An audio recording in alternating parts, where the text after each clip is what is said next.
Hello, everybody, and welcome to this episode of True Crime Time for Monday, July the 14th, 2025. And I'm Woody Overton. I'm Cindy Overton. So we are just days away from me guest bartending at Walk-On's Friday night in Hammond, Louisiana. Thank you, Walk-On's, for sponsoring our live show, which is Saturday night, July the 19th at Southeastern Louisiana University. And y'all go get your tickets before it's too late. And everybody's so excited it's coming in and everything. It's going to be awesome. The cash bar, y'all, at Southeastern for the alcohol sales, for whatever reason, they can't take cards. So make sure all you lifers that have already got your tickets that you bring cash if you want to indulge in some alcoholic beverages, which I'm going to be doing on stage. And it's going to be awesome. Yes, it's going to be amazing. And it's only I say only, but $4 beer and $7 mixed drinks. Yep. So I think that that's very reasonable this day and age. Yeah, and the bar is set up right outside the theater, and I'm going to actually do something I've never done before, which is have an intermission in the show, because it's a long and good one, and we'll give everybody a chance to go to the restroom or whatever they want to do.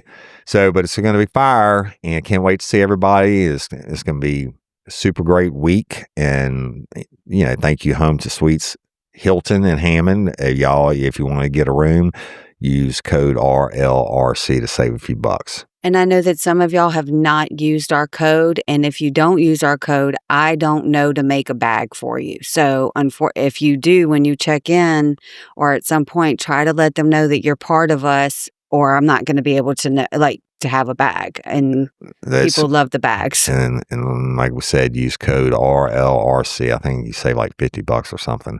So, and that room block is available for the whole weekend. Yes. And we'll be there doing what we do. Yeah. So, all right, let's get, hashtag Justice for Bradley. Y'all please continue to like and share, and I'll tag everything hashtag Justice for Bradley. We were able to drop 2 episodes last week because stuff is developing, and every time we drop an episode, I get more tips. You can call in your tips. It's at tip line 313-RLRC tip, and that applies to Miss Barbara Blunt's case also. You can remain anonymous, no big deal. And sharing equals tips, y'all. It works. And go follow us on YouTube and TikTok. And congrats to our ticket winners that I drew. Yes. Yeah, and we'll see y'all at the show. It'll be fire. Definitely. I'm excited. Someone's coming in now from Minnesota. So we've got awesome. A lot of states represented. Yeah, I feel like we should have them walk in with flags. Yeah, right. We do have a bunch of states coming in Minnesota, Wisconsin, a bunch of Illinois, California, I think. Yep. Colorado for sure. Yep. Going to be fire. Can't wait to see you all. But let's get down Texas. Sorry. Let's get down to some true crime time for this Monday. Okay.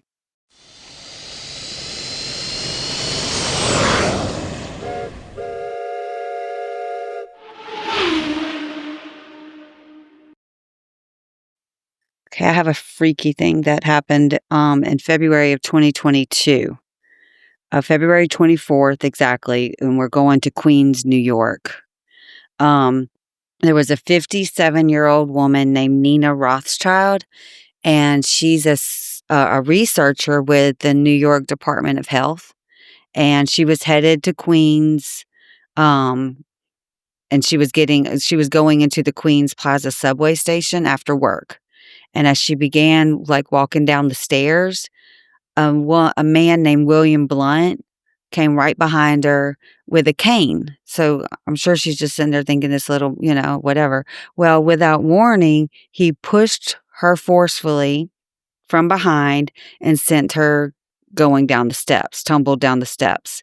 And then he began to hit her with a hammer 13 times on her head. Nice. And each blow shattered bones and leaving her bleeding on the station floor.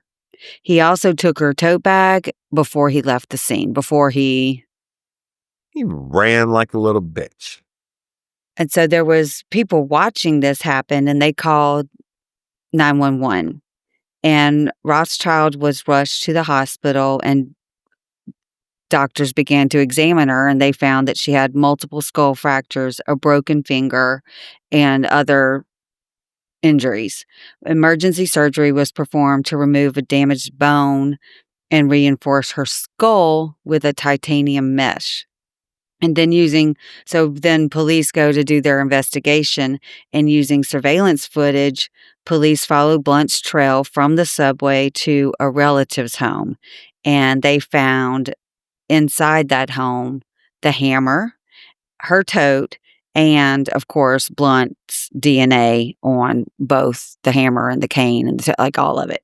So in April of 2025, justice was finally brought to him, and a jury convicted Blunt of 2 counts of first-degree assault and robbery plus weapons possession, and though he was acquitted of attempted murder. And then Judge John Zoll wasn't lenient, and it's described as a rare move. He gave the maximum sentence of 25 years to life in prison. Okay. Yes. So during sentencing, Rothschild was able to confront the guy, Blunt, who she was able to, obviously we know, but they say that in a very calm but firm voice, she said, most people would just give up their bags. Why on earth did you just come up to me, fracture my skull multiple times with a hammer, and then grab my bag? That's crazy. Because people are, especially in New York, they're taught what you teach. Just give it to her. Right. Nothing's worth the fight. And so Judge Zoll echoed her strength, calling her survival a miracle and affirming that imposing the maximum sentence was warranted. That is love from that judge, and we give him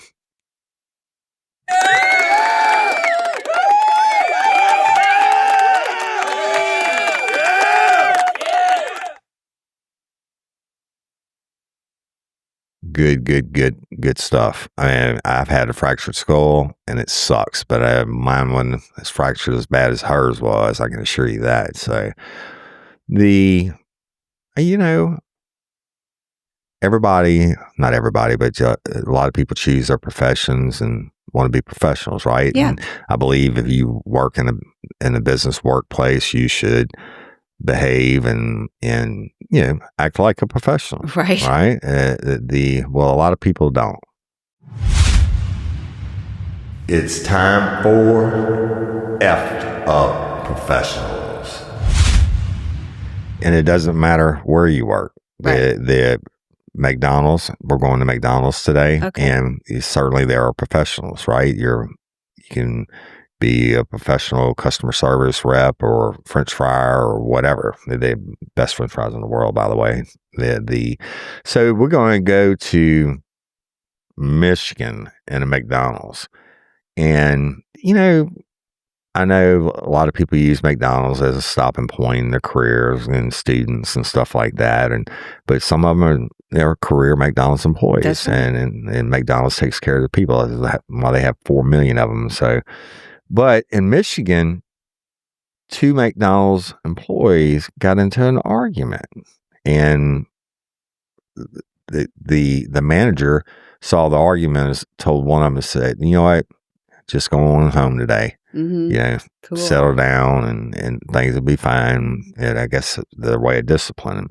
Well, it didn't really work. Yeah. Well, it did work for a few minutes because the employee left. Okay. And went home. And got something. Yep.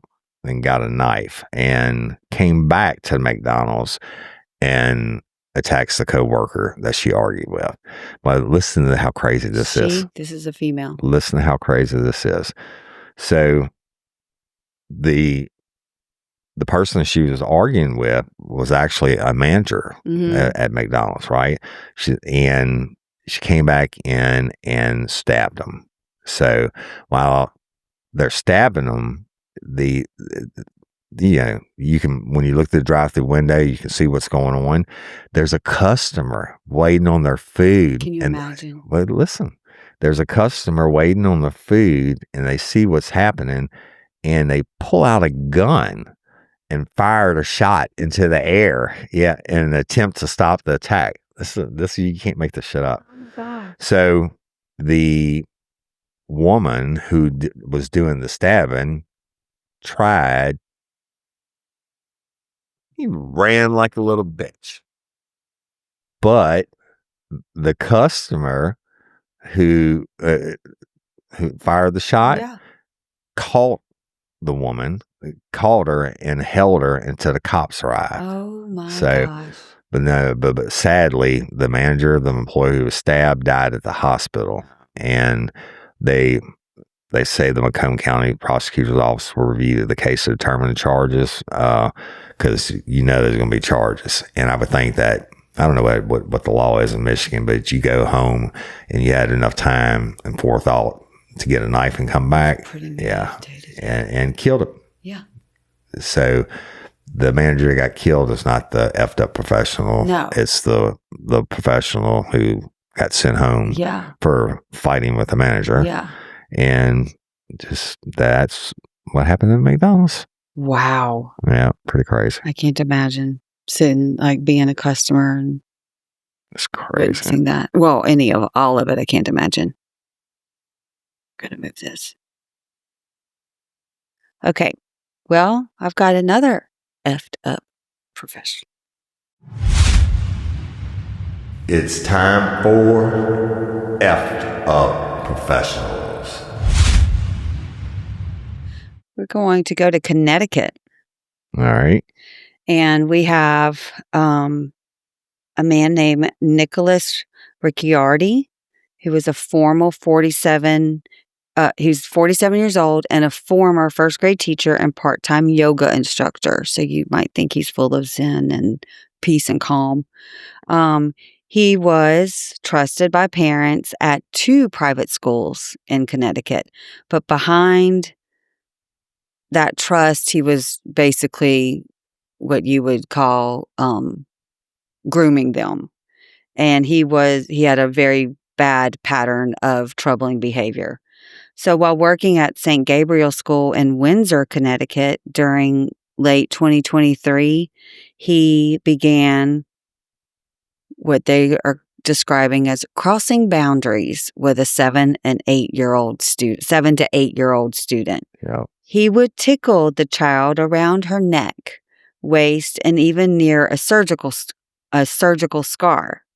And at one point, he reportedly reached around her shoulder and gently poked her chest. And the girl said, like, she didn't, I don't know how she could say this. She said the behavior wasn't sexual. I don't know if a 7 and 8 year old girl knows.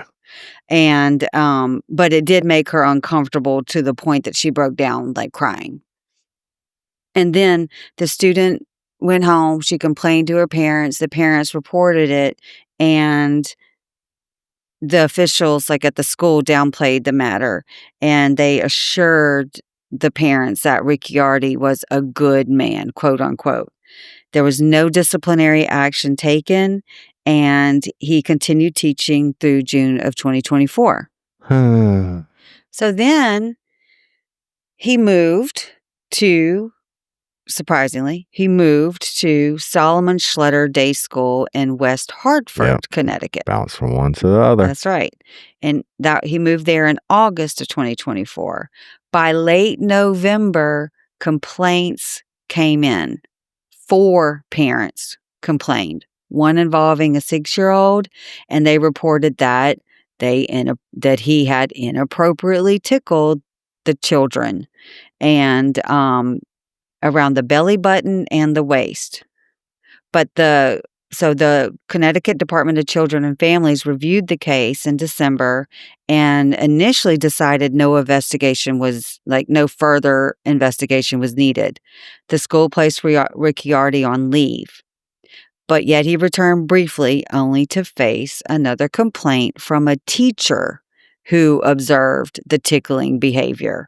And then again, they say there was no suggestion of sexual intent.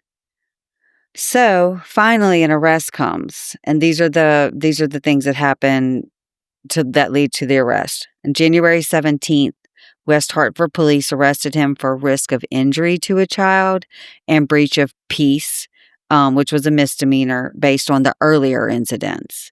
And then on April 7th, he was arrested again, and this time for the allegations in Windsor, facing similar charges like risk of injury and breach of peace. And then on June 13th, West Hartford police brought new charges after learning that Ricciardi tickled another 8-year-old girl during snack time. There you go. And he described it as sneak attacking.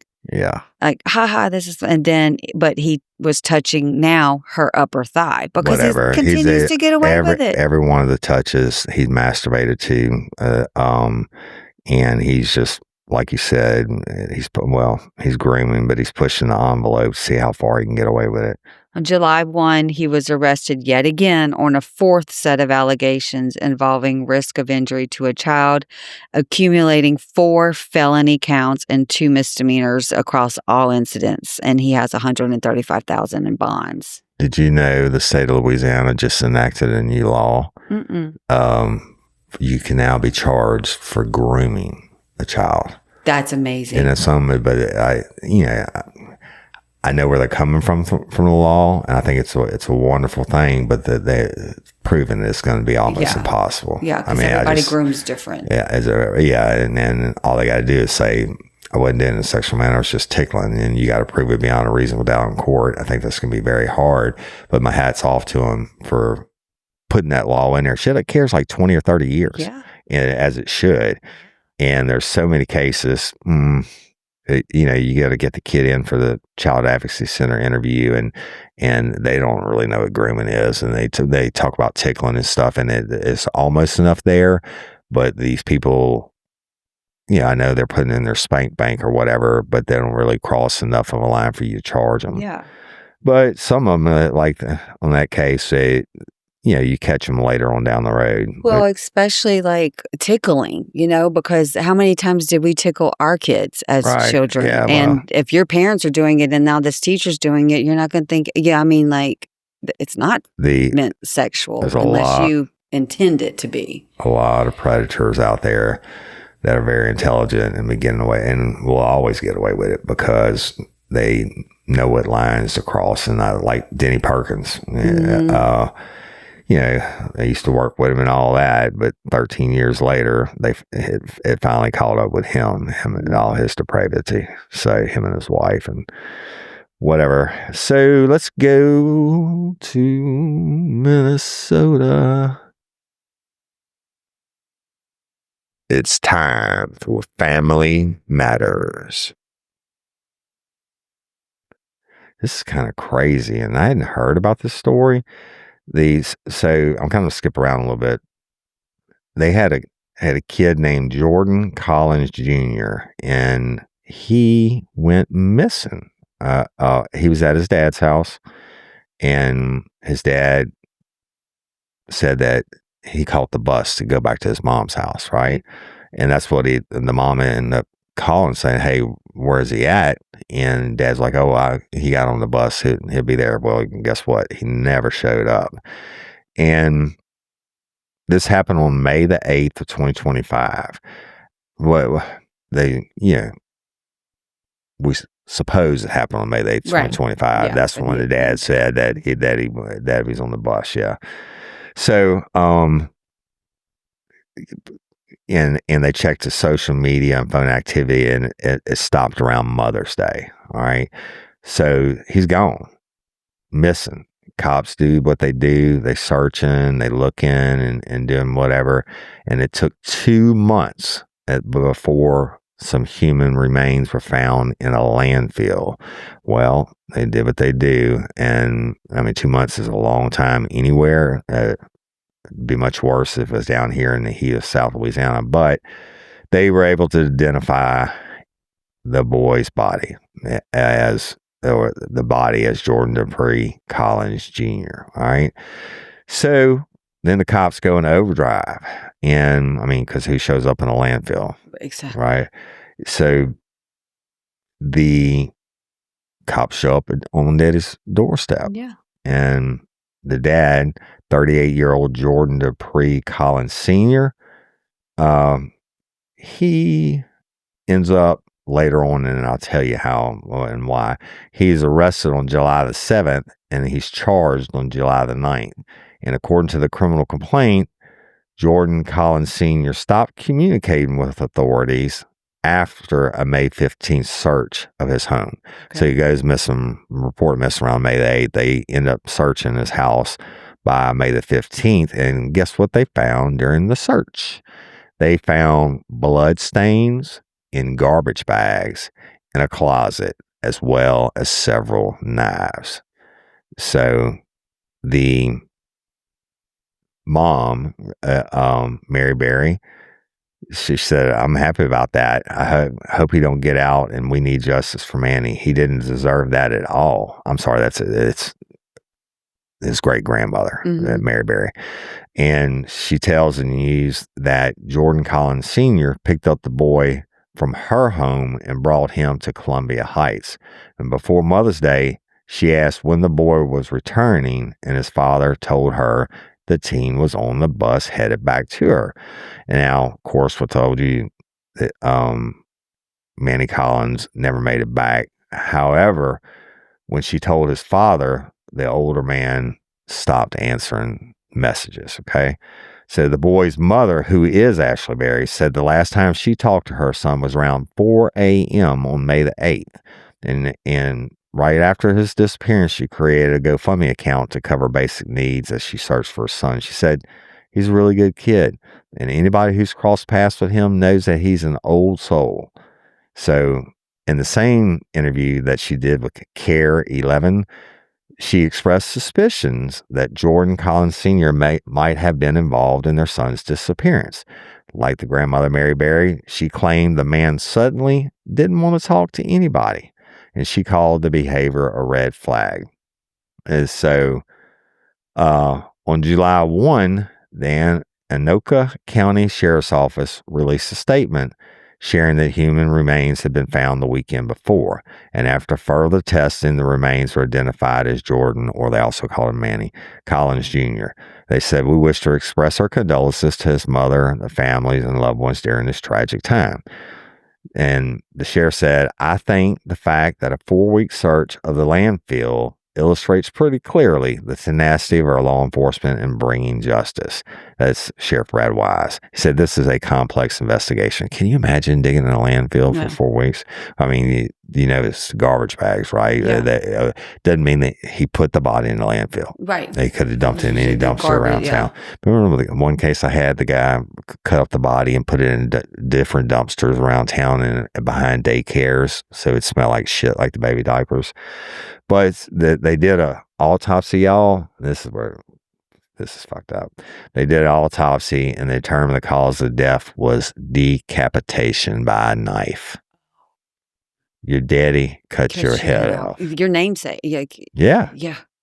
So when the cops arrested Jordan Collins Sr., he had a large amount of money on him, and he was also planning to leave the state. So the prosecution charged him quick AF, and so he couldn't get out. And he's got a $2 million bond. And I'm going to follow this. Yeah. You don't even hear about this shit like this anymore. It's so commonplace. But that is a effed up family, effed up case, and sad. The little boy got his head cut off by his daddy. What do you do to get your head cut off by your daddy? I don't know. Jeez Louise. It's time for Worldwide Crime. We're going to the Bahamas. Bahamas. Yes.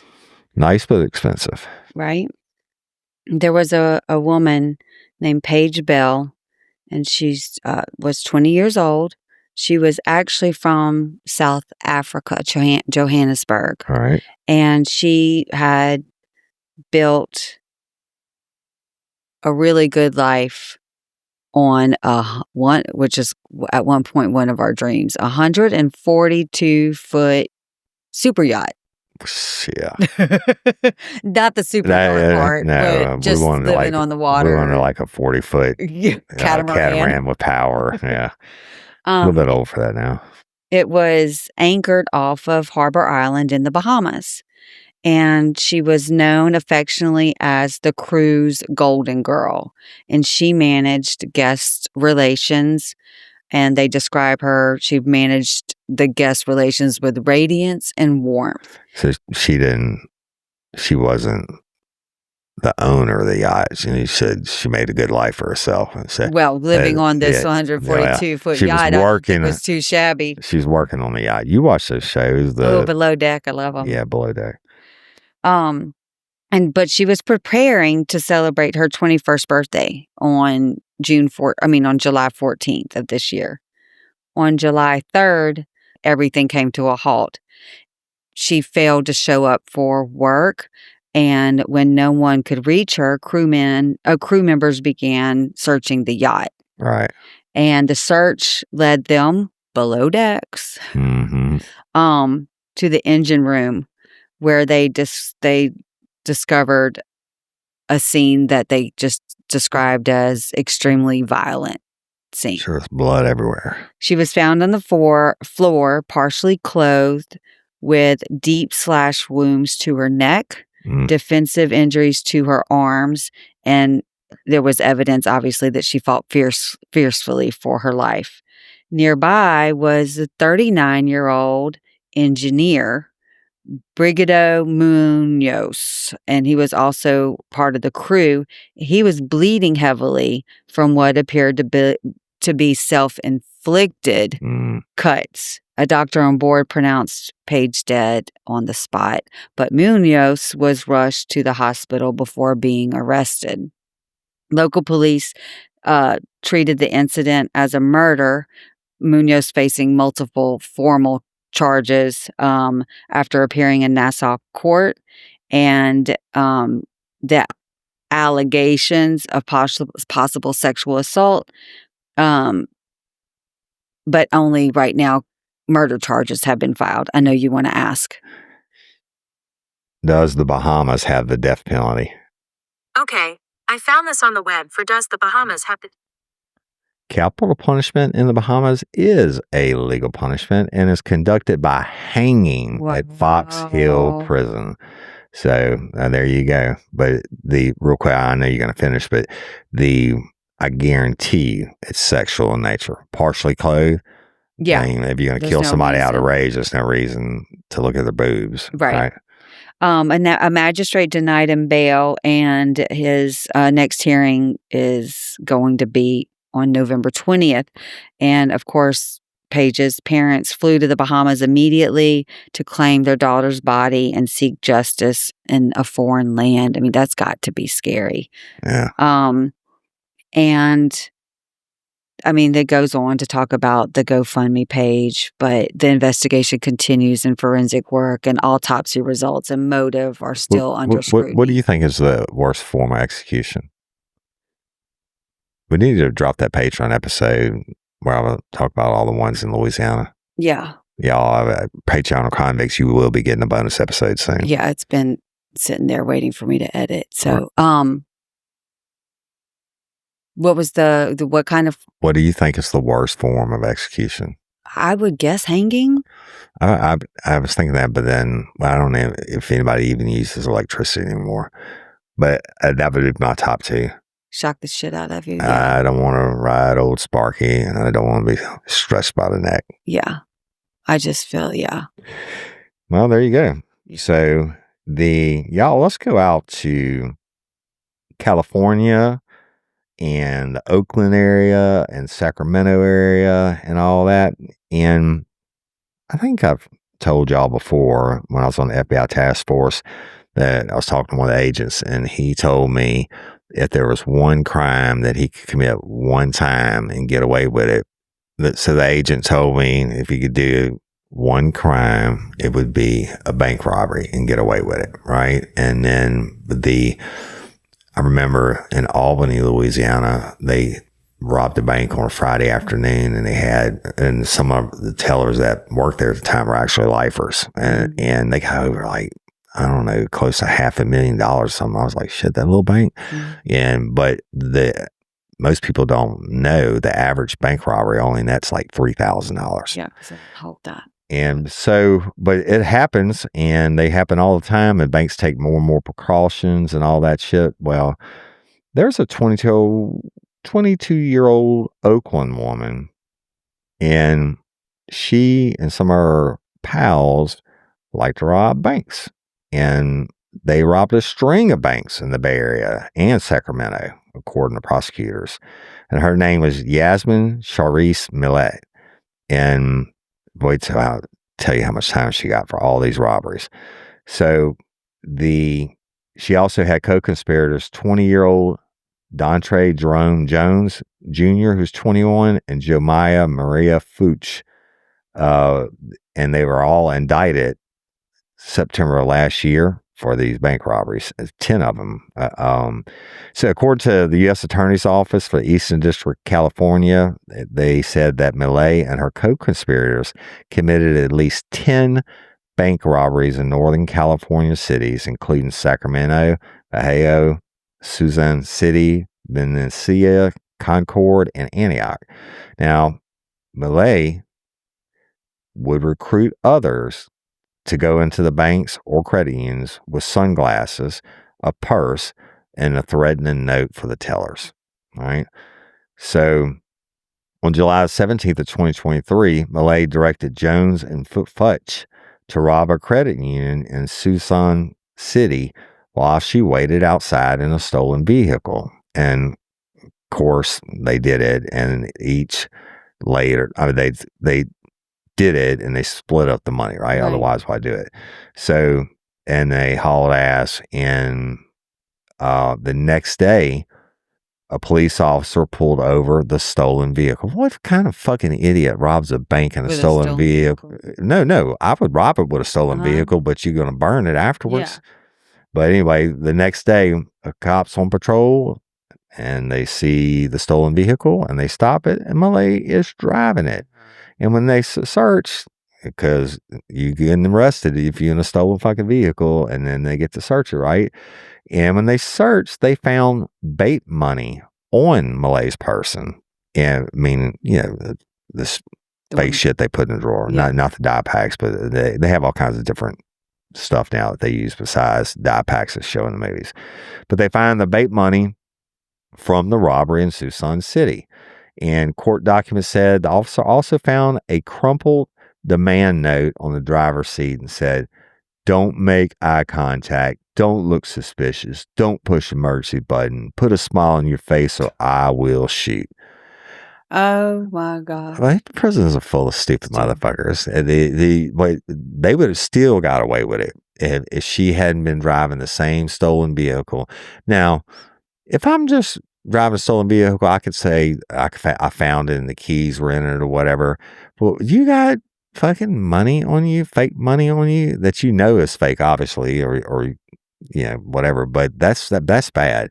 But your demand note is still in the car. Yeah, motherfucker, why not get rid of it? Because she had done so many, and she was like, yeah. I mean, she just got comfortable. Well, you know what? It's actually not a bad career if you live in California, because the judge sentenced Yasmin Charisse Millet to how much time? 6 months. 10 bank robberies. And now going in and handing over note, they don't have to show a firearm anymore. The teller's going to give the stuff up, but that's still a crime of violence. Even if you don't hit somebody or that you don't show a gun or whatever, you rob them, that is considered a crime of violence. And you do 10 of them. Mm-hmm. And who's to say that it wouldn't have gone sour and the cops showed up and didn't turn to a shootout or whatever? But you did 10 of them where you steal money basically from the federal government, because each account's insured up to like $300K or $250, whatever it is. And you do 10 of them. And the judge sentenced her to 2 years and 4 months. That's a fucking vacation. Literally. I mean, let's say, yeah, but we already proven she's not smart, and I don't know if their average take was only $3,000. That's $30,000, and she had to split it with 3 people, so they made $10,000 each. Well, yes, and the thing with the Springfield Bank is you learned that they had that much money because it was payday for whatever The plant, big and plant that was right there. people, yes, Yeah. and Well, I so they mean, don't let's always say have that they got amount of money. lucky. Let's say they got lucky, and 2 out of the 10 had more than 3,000. Let's say they had 100,000. Mhm. That's still ain't not. I Not a mean, bad payday. not a bad payday for 2 years. If you don't have any skills to pay the bills anyway, right? If you're not you just want to sit on the couch and smoke weed all day, Mhm. let's get high and go rob a bank. Mhm. But there you have it. Wow. That's all I got on that one. California, and rob 10 banks, and get 2 years. And then the whole thing's messed up because having people involved with you, like just recruiting various people, that doesn't make sense to me either. If I was going to do a crime, I'd probably do it by myself as much as I could. Because the more that know, the more chance you have of getting caught. I don't know, but I'm not a crimester. So. All right, let me go ahead and I'm going to do one more. It's time for Worldwide Crime. We're going to start out in Florida, but we're going to end up in Cuba. And they had a dude named Floyd Dean Devassier, and he's 63 years old. Okay. And he's from Katy, Texas. And I know you know that area well, right? Right outside of Houston. So he goes down, well, first of all, he's got a warrant from Monroe County in Miami. But I'll tell you how he got it. All right. So he goes to Key West and a marina, and he rents a Panga boat, Panga. It's kind of like a sports fishing boat, not a big one, but so he rented it on Tuesday, and he rented it for 2 days. And this, according to the Monroe County Sheriff's Office, said the rental agreement stipulated that the vessel was not to be operated at night and was to be returned by the end of the business day Wednesday. Mm-hmm. All right. So when they're investigating this, and I'll get to the crime in a minute, a marina employee told the cops that Devassier bought and filled an extra 20-gallon fuel tank before he left. Right, a little bit of a flag there. A little bit. Right, look, 20 gallons of fuel on a boat is a lot. Yes. And you know this, we've had boats our entire lives. Yes. So, according to the sheriff's office, Devassier told the marina staff he was going to dock the boat overnight at the 6800 block of Front Street on Stock Island.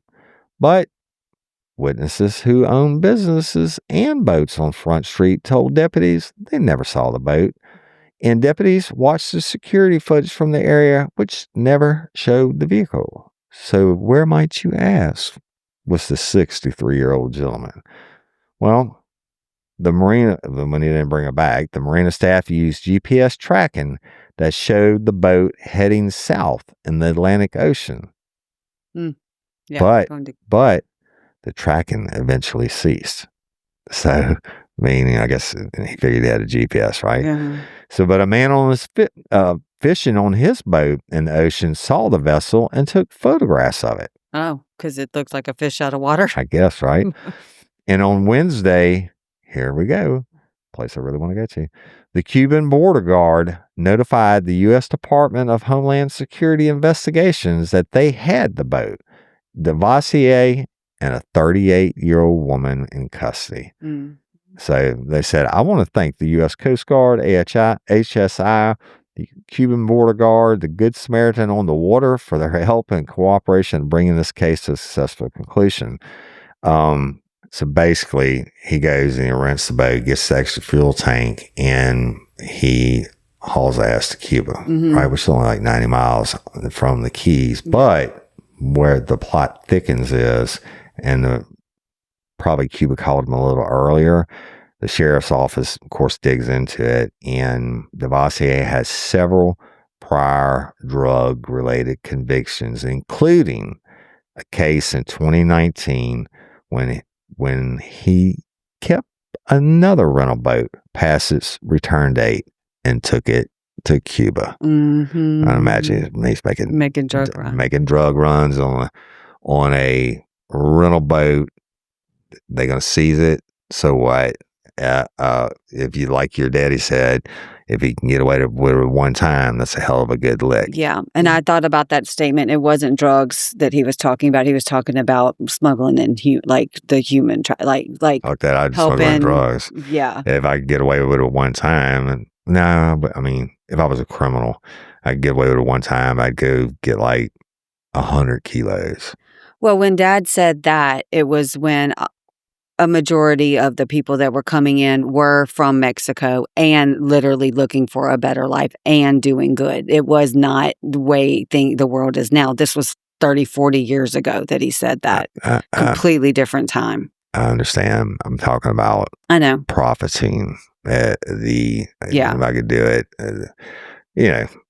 I guess your dad and I, of course, we were peas in a pod, yes. But the only cops think about shit like that. Yeah. I used to think about if I stop a motherfucker on the interstate and find 100 kilos of cocaine, or I find, let's say, $100 million, because the dope goes east, mm-hmm. the money goes west and then mm-hmm. south. So I'll stop a guy, and I stopped a lot of people working mm-hmm. narcotics on the interstate, and I did recover a lot of cash and stuff. But I used to think about, what if I stop a motherfucker? He's got like $100 million in cash. Yeah, you know what I told him? I told him, I said, you find him with a bullet hole, and you find the cop car at the border in Mexico the next morning. $100 million? Nah, I wouldn't do that, y'all.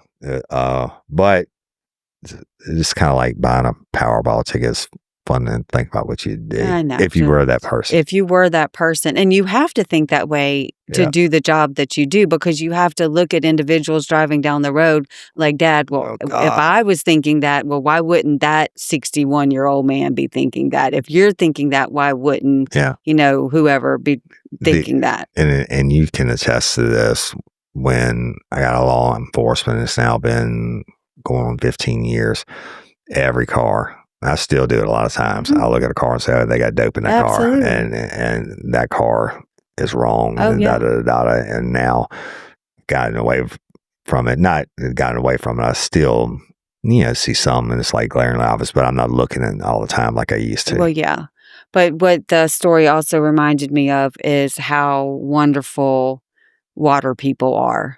Right? So you're riding in your boat, you're waving at everybody. People know what boats have gone down, whatever canal. That's or crazy. How they know who's in that slip. Yeah. Like they pay attention. Water people pay attention. This dude's in the middle of the Atlantic Ocean just happened to take pictures of a boat going by. Yeah. Yeah. I guess he figured he was going to Cuba or something. Who knows? Who knows how that all works together? The cops got blessed on that deal, no doubt. Yeah. So anyway, the warrant, they got it in Miami because that's where he brought the boat back Origination. to. He had no intentions of bringing that boat back to Key West. No, but he should have stayed in Cuba. Oh, actually, that's where he didn't bring the boat back to. That's where the Cuban authorities brought it back to Homeland Security Investigation or whatever the fuck they call it. They got so many names now. I don't know. Whatever. Yeah. So this weekend, and happy day behind birthday to our 15-year-old. Oh my goodness. Now 15-year-old, and we're soon to be for real empty nesters. Yes, it's coming. Let me have my 3 years, please. You gonna have them? I'm not. It's not whether I'm gonna give them to you or not. I'm just telling you, 3 years is a lot shorter than 15, right? And then be empty nesters. 16 years is a long time, too. 17. It's about to be 18. So, well, love and appreciate each and every one of y'all. Y'all, please, please, please, hashtag Just for Bradley. And then the reason I'm asking for it, and the reason I got into the TikTok thing recently, is because every time somebody does the hashtag Just for Bradley, it does more views. And the only thing I'm doing is asking for tips and giving like little updates on episodes coming out and stuff like that. And look, holy shit, every week we've gotten tips on Bradley, and look, Morgan Baggett is on my show, and she's telling the story, but Morgan Baggett doesn't know what I know. Right. All right. I mean, she knows a lot more than I know in the 6 years, people and being from there and having been married to Bradley and all that. But all the tips that I've gotten, people have called in, and do not be afraid. Some of them I've talked to were like, I don't really want to tell because it sounds like you're on Morgan's side. I'm not on anybody's side. And I am telling Bradley's story, so I get you to call in these tips. Yeah. And I totally believe, knock on wood, I totally believe this is so solvable. Yeah. And I mean, come on, man. The one last week, the first one, episode 4, where Morgan finally named the one suspect that the eyewitness said was there when Bradley was killed, murdered. And she finally gives his name. And the next day, I get on the phone with him, right? And but now she was told that name, Mr. Charbonneau, by Detective David Vance with the Vernon Parish Sheriff's Office, and that Austin O'Banion, another young lady who's dead, in this case, regardless, she's told that name by Detective Vance. And I have at least one other person that's told me the same thing. And this dude gets on the phone, and if he's telling the truth, and I have to assume he is until I can prove otherwise, that if he's telling the truth, no cop has ever talked to him. Right. Ever. About this case. But you got eyewitness that puts you at a murder scene. How in the hell don't you talk to him? What would you do in that case? I fucking would have talked to everybody that the girl said was in the scene. Yeah. I mean, and then supposedly she passed the polygraph, according to Detective Vance, to Morgan. And according to this guy, the people said that they passed the polygraph. Well, if you bring me in, if I'm stupid enough to take the polygraph, and you bring me in a homicide investigation, you tell me you failed it, I know you're not supposed to go out there and put it on blast that you failed it. You have polygraph, confidentiality. But I'm certainly not going to go back and tell my besties that, I failed it. They would say, I'm going to tell them I'm going to take it. Yeah. And be like, how'd you do? I'm like, oh, well, I passed them. I mean, I'm not going to say, oh, no, I failed it because I murdered somebody. Yeah. Well, what I meant as Justin, not as the cop, if you were Justin, and you knew that your name was being put out by the police, and you knew they hadn't come to talk to you and you hadn't had the opportunity to clear your name, what would you do as Justin? I did exactly what he did the other day. Let me record him and tell the world. So whether or not he's telling the truth, I mean, like I said, I'm going to believe him unless something else happens. But the fact that no cop has ever talked to me, he could be lying about that, but I don't think so. Yeah. All the cops got to do is say, we talked to him. And I know for a fact, and I'm not going to say how because I'm waiting on the blowback from Vernon Parish, but I know for a fact that Detective Vance has mentioned Charbonneau to at least one other person. Yes. And I won't tell you how I know for a fact. And then when I say know for a fact, I'm not talking about hearsay. Right. So anyway, y'all go follow that series. I just really, really, really, really want bring Bradley home for his son Oliver. That's what I was for Morgan, all of them. And listen, everybody else that you call, and I keep getting these 337 numbers. I call them my personal phone, which is fine. I don't care. It's out there. Everybody has it. But the tip line is 313-RRC-TIP. But if you call my phone, and I'm not going to answer it. If I don't know who you are, I'm not going to answer it. All right. People call me all day long and leave me a message. One lady called at 2:30 last night, and I didn't answer. It's 337 number, and she left a long, detailed message, and I'm gonna call her back today. And no, she wasn't drunk. You'd think at 2:30 in the morning, obviously this is gonna be some dopehead calling on Bradley's case, but she wasn't. And I will reach back out to everyone, but you got to understand, I'm telling the story and working the case at the same time, and I've got certain things that I'm following on so I can get off of them, and then have to stay on it. But at some point, I'll get to everybody. But like you also said that you're not on any. You're not on.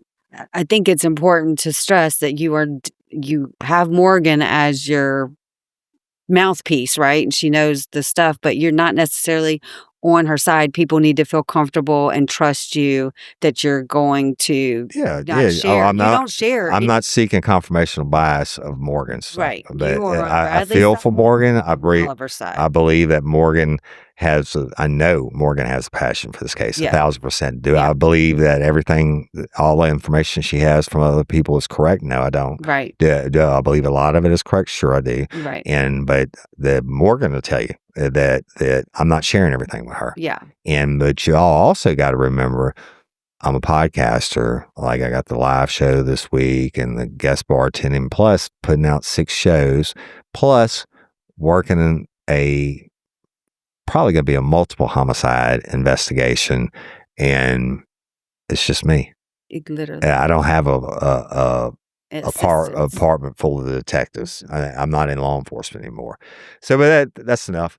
Get off of it. Can't wait to see everybody at the live. Go get your tickets. It's going to be a hell of a show, and it's a nice setting, and we're going to have drinks, and everything's going to be good and all that. So go get them, and that's all I've got for today. Okay, that's all I got.